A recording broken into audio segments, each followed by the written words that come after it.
Assalamualaikum warahmatullahi wabarakatuh.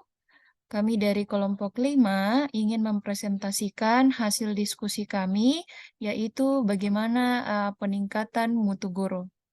Next.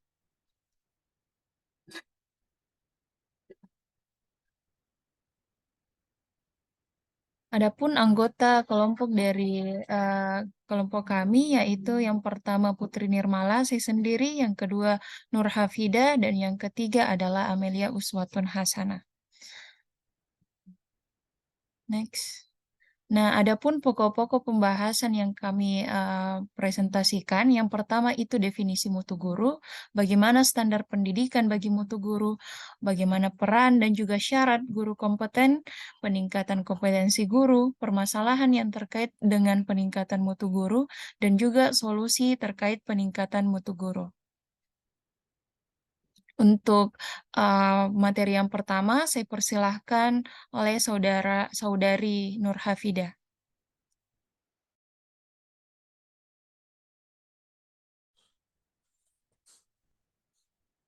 Baik, terima kasih. Di sini saya akan menjelaskan tentang pengertian mutu guru.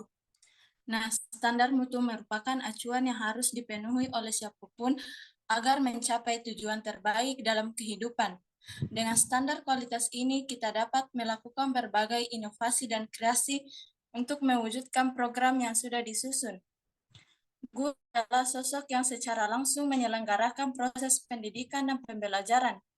Mutu guru adalah sejauh mana seorang guru memenuhi standar tertentu dalam hal kompetensi, kinerja, dan profesionalisme dalam melaksanakan jabatan sebagai pendidik. Ini mencakup aspek-aspek seperti pengetahuan dan keterampilan mengajar, kemampuan untuk merencanakan dan melaksanakan pembelajaran yang efektif, kemampuan untuk berinteraksi dengan siswa secara positif, kemampuan untuk mengelola kelas, komitmen terhadap perkembangan siswa, serta kemampuan untuk beradaptasi dengan perubahan dalam dunia pendidikan. Dengan segala kemampuan yang dimilikinya, guru harus memberikan pembimbingan dan pengarahan serta fasilitas belajar bagi anak-anak. Dengan demikian, tingkat keberhasilan proses sangat dipengaruhi oleh guru sebagai penyelenggaranya. Artinya, seorang guru yang bermutu harus mempunyai tingkat kemampuan yang baik agar menyelenggarakan proses yang berkualitas. Guru yang mampu menyelenggarakan proses pendidikan dan pembelajaran berkualitas akan dapat menghasilkan anak didik yang kompeten di bidangnya. Oleh karena itu, guru harus terus memperhatikan standar kualitas dirinya sesuai tuntutan UUG. Dengan kemampuan seperti itu, sudah tentu guru dapat menyelenggarakan proses pembelajaran sebaik-baiknya, yang akhirnya mampu menghasilkan anak-anak yang berkualitas. Mutu guru dapat ditinjau dari dua segi yaitu segi proses dan hasil.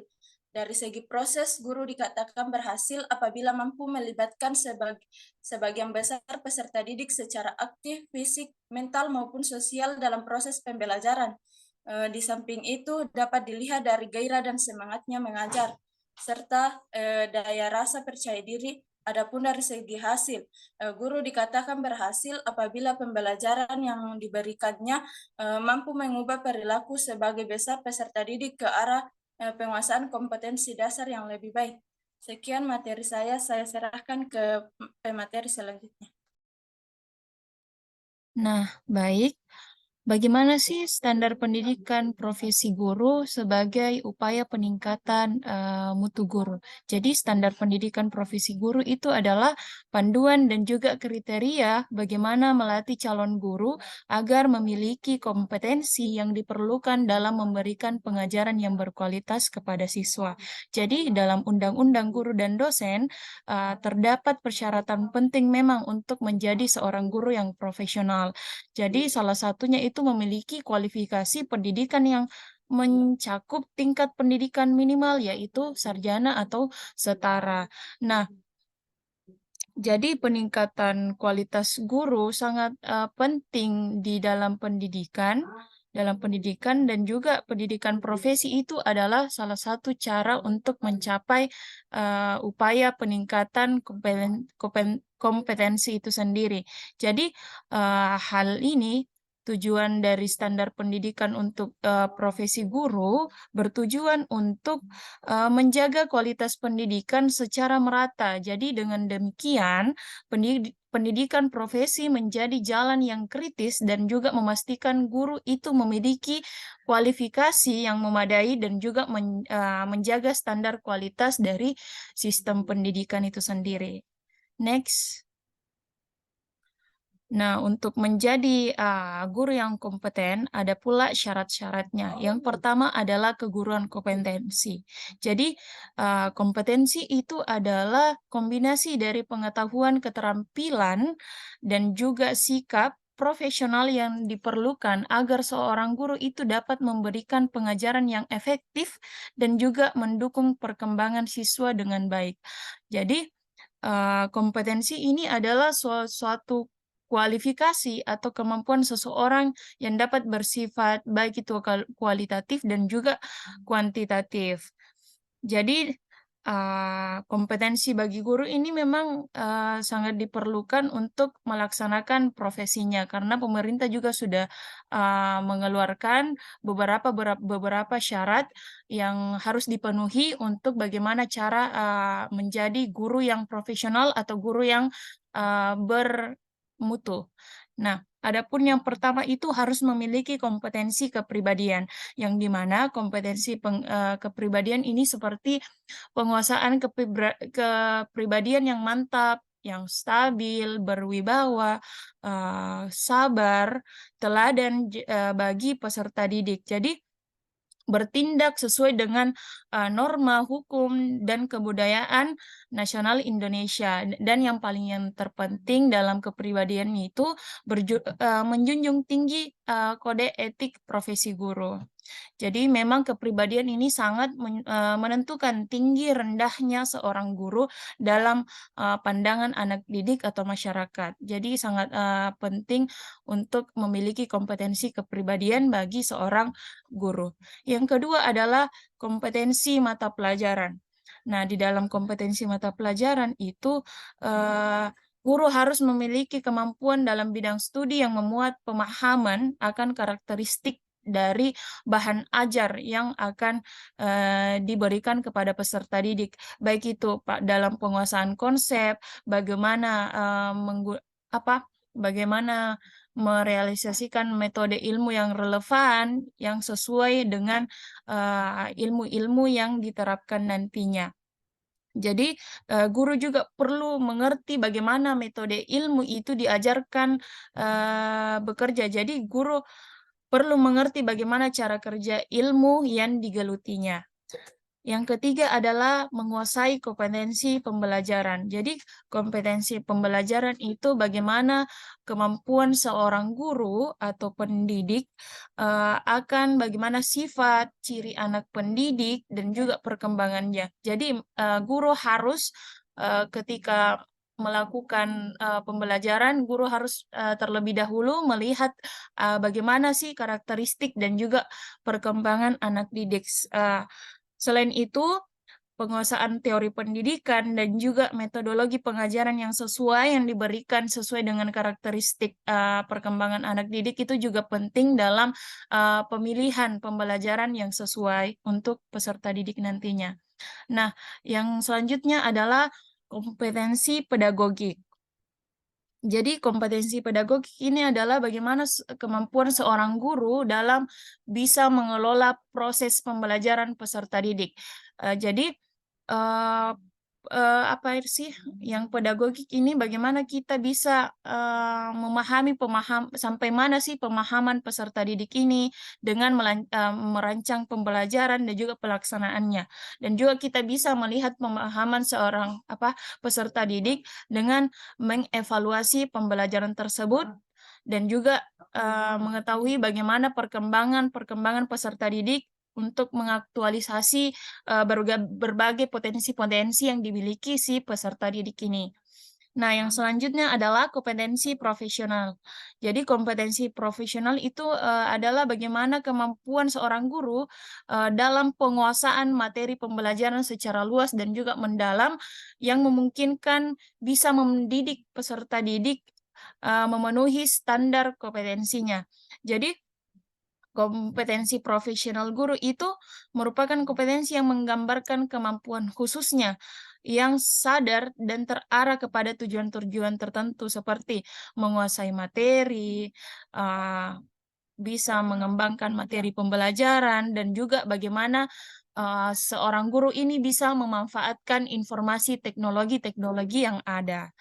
Nah, yang selanjutnya adalah kompetensi sosial. Jadi kompetensi sosial ini adalah bagaimana kemampuan seorang guru bisa berkomunikasi, baik kepada peserta didik, sesama pendidik atau sesama tenaga pendidik, orang tua, atau masyarakat yang lainnya. Jadi, memang penting kemampuan berkomunikasi yang secara efektif itu memang penting dalam, ketika kita ingin menjadi guru yang berkualitas. Yang kedua, dalam kompetensi sosial, guru itu harus bisa beradaptasi, di mana saja dia bisa ditugaskan, dia harus beradaptasi, bagaimana dia pintar-pintar, eee, apa, ber berbaur dengan lingkungan barunya.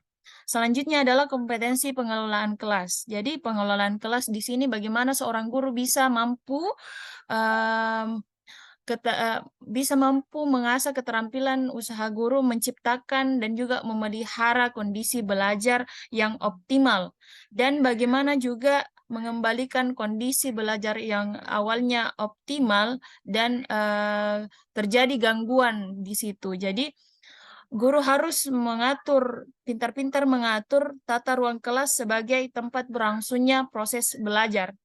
Jadi pengaturan tempat duduk, misalnya menciptakan atau menyediakan iklim yang belajar yang serasi, begitu. Ya, selanjutnya yang terakhir adalah kompetensi penguasaan bahan. Jadi, kemampuan guru dalam penguasaan, atau ilmu pengetahuan yang diajarkan dan dipadukan dengan kemampuan mengajar yang baik, itu akan menghasilkan guru yang berwibawa dan juga menguasai bahan bidang yang studi dan juga kurikulum sekolah. Jadi, contoh dari kompetensi penguasaan bahan ini adalah menguasai pengayaannya atau menunjang bidang-bidang studi yang ada, gitu. Next. Nah, setelah tadi, syarat pemenuhan kompetensi, yang kedua itu adalah syarat fisik. Jadi, seorang guru itu harus memenuhi, eee persyaratan fisik yang berarti mereka harus memiliki kesehatan jasmani yang baik. Jadi ini memang penting karena, guru perlu memiliki energi dan kesehatan yang cukup untuk bisa menjalankan tugas-tugas mereka sehari-hari. Karena memang kalau misalnya kita, lemas dan segala macam, pembelajaran di kelas pasti tidak akan berjalan dengan optimal. Yang ketiga adalah persyaratan psikis. Jadi, persyaratan psikis itu guru harus memiliki kesehatan mental yang baik, yang di mana mereka tidak boleh mengalami gangguan jiwa atau penyakit syaraf lainnya. Jadi kesehatan mental, memang yang baik memungkinkan guru untuk memberikan pendidikan yang stabil pastilah, dan juga mendukung, bagi siswa. Yang keempat adalah persyaratan mental. Jadi guru itu harus memiliki sikap yang, positif terhadap profesi, keguruan, dan juga bisa mencintai serta mengabdi pada tugas-tugas dan jabatannya. Jadi sikap mental yang baik akan membantu guru tetap bersemangat dan juga berdedikasi dalam pembelajarannya. Yang keenam adalah, persyaratan moral. Jadi persyaratan moral di sini maksudnya adalah bagaimana guru bisa memiliki sifat asusila dan juga, budi pekerti yang luhur. Jadi, guru harus mampu baik dan memberikan teladan moral kepada, peserta didiknya. Jadi, eee Ada banyak sebenarnya, ada beberapa persyaratan-persyaratan yang harus dipenuhi untuk menjadi seorang guru yang berkompeten atau yang berkualitas. Next. Nah, bagaimana sih peran guru yang berkompeten atau yang berkualitas ini? Yang pertama itu, adalah guru berperan sebagai komunikator, yang artinya, dalam proses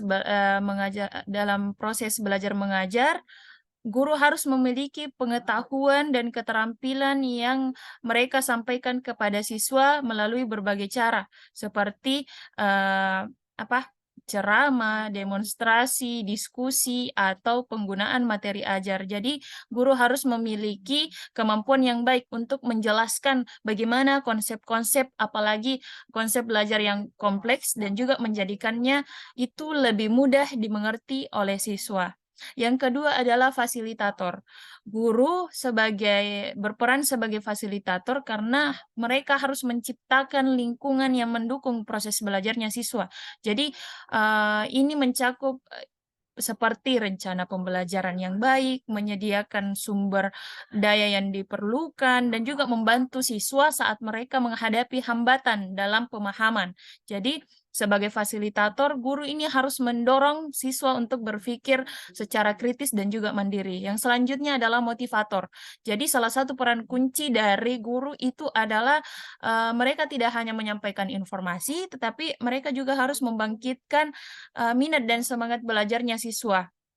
Yang selanjutnya adalah administrator. Dalam lingkungan kelas memang guru memiliki tanggung jawab administratif, yang di mana mereka mengatur jadwal pelajaran, mencatat kehadiran siswa, dan juga mengelola materi pembelajaran, dan mengorganisir berbagai tugas dan ujian-ujian peserta didik. Yang terakhir adalah sebagai konselor. Konselor itu artinya yang di mana guru itu harus berperan sebagai, pembimbing yang, maksud saya, guru ini harus bisa membimbing siswa ketika mengalami kesulitan, terutama dalam hal belajar. Jadi, guru harus belajar, pintar-pintar mendengarkan masalah-masalah siswa dan juga memberikan saran dan mencari solusi-solusi secara bersama-sama yang akhirnya akan menciptakan ikatan yang kuat antara guru dan juga siswa. Next. Nah, bagaimana sih peran guru menurut Ki Hajar Dewantara? Jadi, menurut Ki Hajar Dewantara ada 3 itu dalam bahasa Jawa. Yang pertama, Ingarso Sungtulodo, yang artinya jika di depan guru harus menjadi contoh, yang berarti, pendidik memang harus menjadi teladan bagi siswanya, guru harus menunjukkan perilaku, etika, dan juga nilai-nilai yang baik sebagai contoh yang patut diikuti oleh siswa. Yang kedua adalah Ingmadio Mangun Karso, yang artinya jika di tengah membangkitkan hasrat untuk belajar, jadi, artinya ini dia menunjukkan bahwa seorang pendidik itu harus mampu membangkitkan minat dan juga semangat belajarnya siswa, dengan menciptakan lingkungan belajar yang menarik dan juga merangsang minat siswa.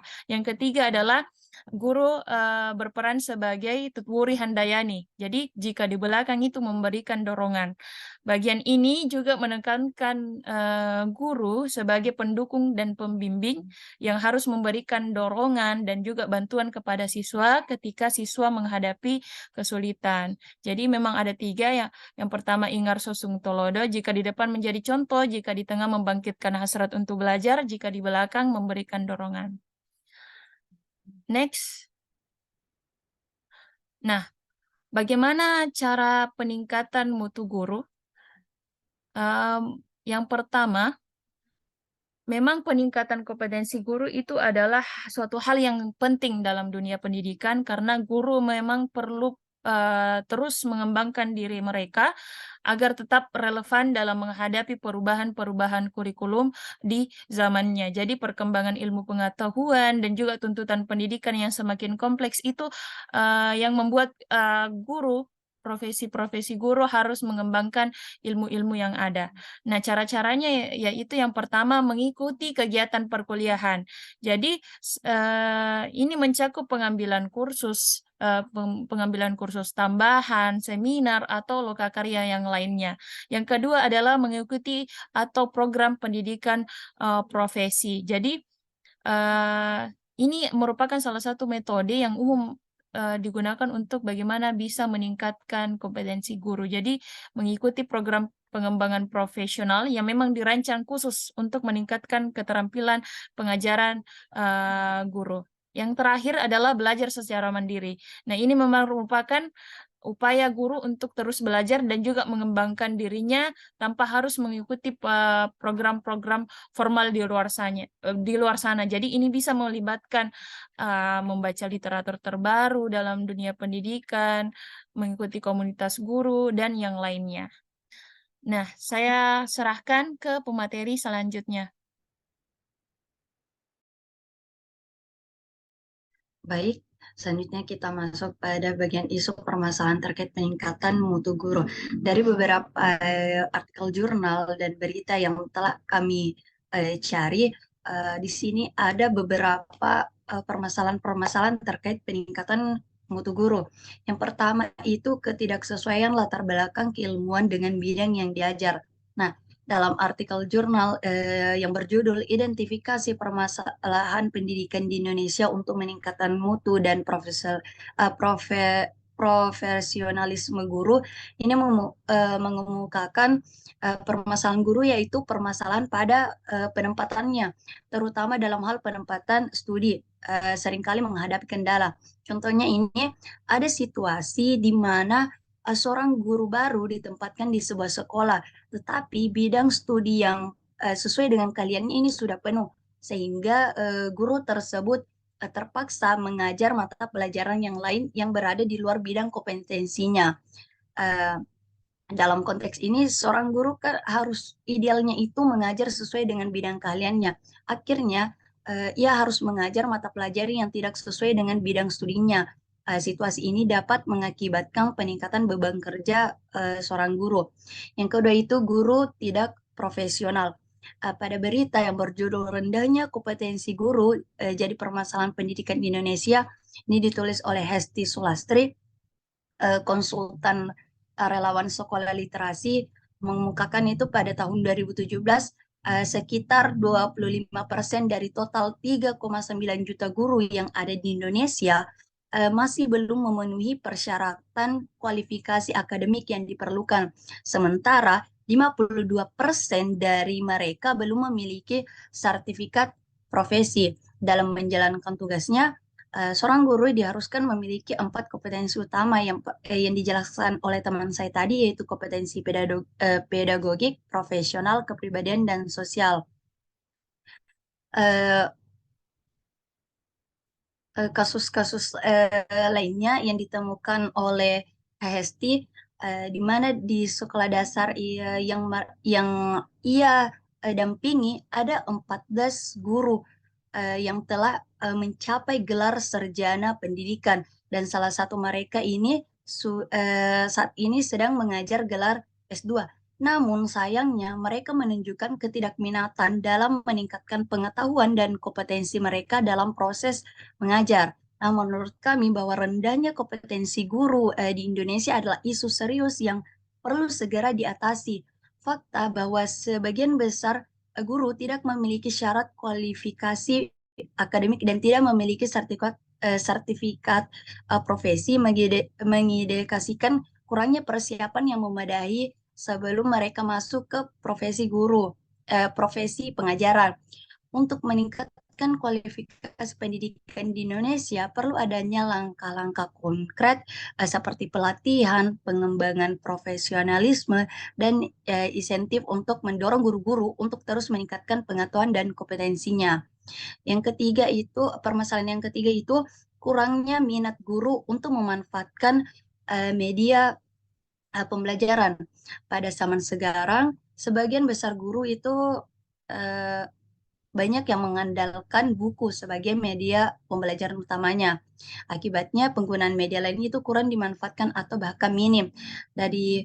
Padahal dari perspektif psikologi itu, pembelajaran yang hanya bersifat teoritis tanpa praktek cenderung menghasilkan pemahaman yang kurang tahan lama. Sebaliknya, ketika pembelajaran diikuti dengan praktek langsung, informasi akan lebih mudah dicerna dan akan lebih lama teringat.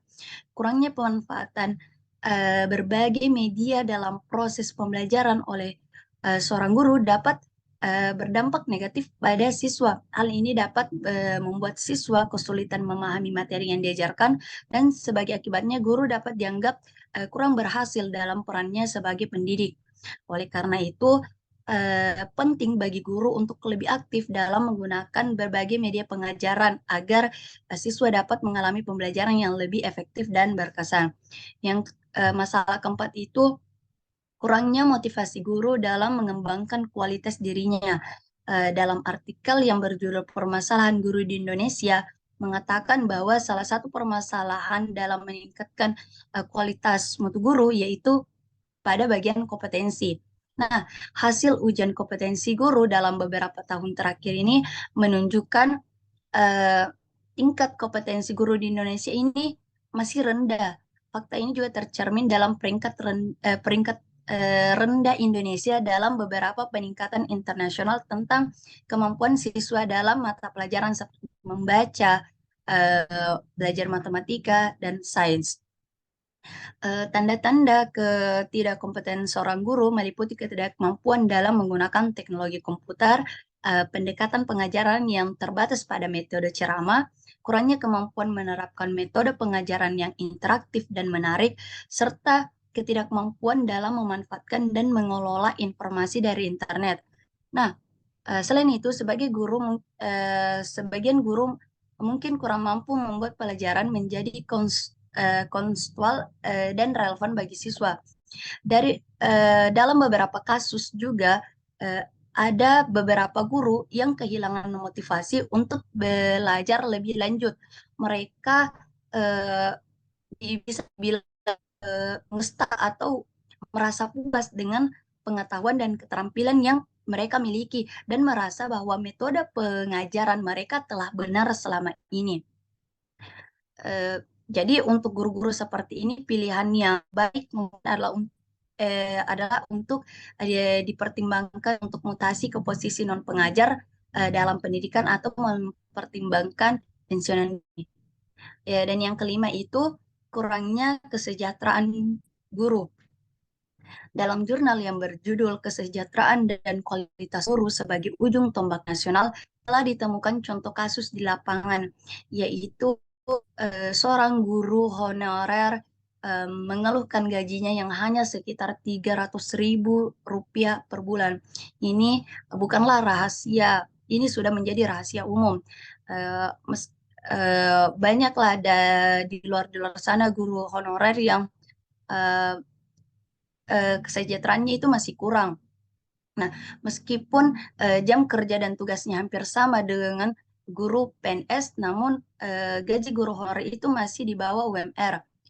Bahkan setelah mengajar di sekolah, mereka masih harus bekerja di sawah, di kebun untuk mencukupi kehidupan. Nah, dalam artikel yang berjudul Permasalahan Guru di Indonesia juga mengatakan bahwa salah satu permasalahannya yaitu di bagian lagi-lagi di kesejahteraan. Guru honorer dan guru swasta merasakan ketidakadilan karena upah mereka jauh di bawah upah minimum regional. Tingkat gaji guru di Indonesia sangat bervariasi tergantung pada status mereka dan kualitas sekolah tempat mereka mengajar.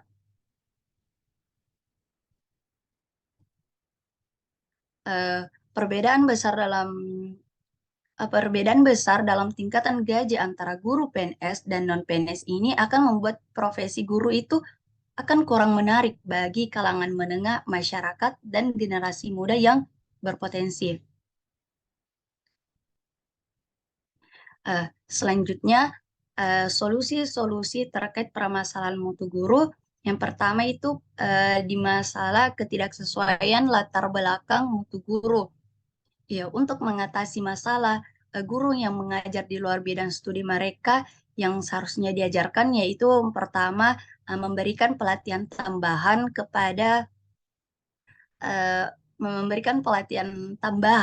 kepada guru yang akan mengajar di bidang studi yang akan mereka ajarkan. Nah, diharapkan pelatihan ini dapat membantu para guru untuk memperoleh pemahaman yang lebih baik tentang mata pelajaran yang akan mereka ajarkan. Kemudian pengawasan dan evaluasi terhadap kinerja guru secara berkala juga harus dilakukan, terutama terhadap guru yang mengajar di luar bidang studi mereka, untuk memastikan kualitas pengajaran yang lebih baik. Selain itu, guru perlu diberikan dorongan untuk terus mengembangkan diri mereka dengan mengikuti pelatihan dan kursus-kursus yang relevan dengan bidang studi yang mereka ajarkan. Nah, yang kedua itu solusi terkait guru yang tidak profesional. Untuk mengatasi permasalahan guru yang tidak profesional ini, solusi efektif yang bisa dilakukan yaitu mengikuti program pengembangan profesionalisme guru yang difokuskan pada mata pelajaran yang mereka ajarkan dan berisi pemahaman mendalam tentang konten serta strategi pengajaran yang praktis.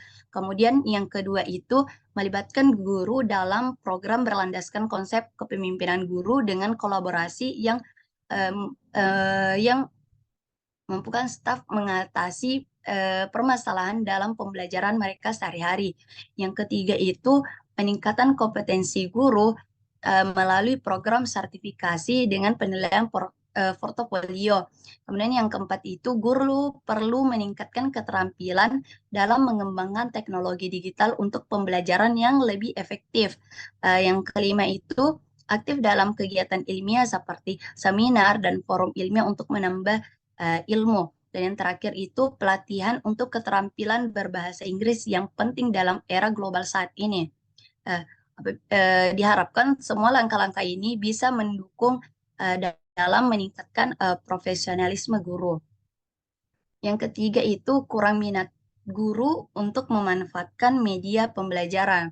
Nah, untuk meningkatkan permasalahan ini, ada beberapa solusi yang dapat diterapkan. Yang pertama itu, guru perlu mendapatkan pelatihan reguler tentang cara efektif menggunakan teknologi dan media pembelajaran.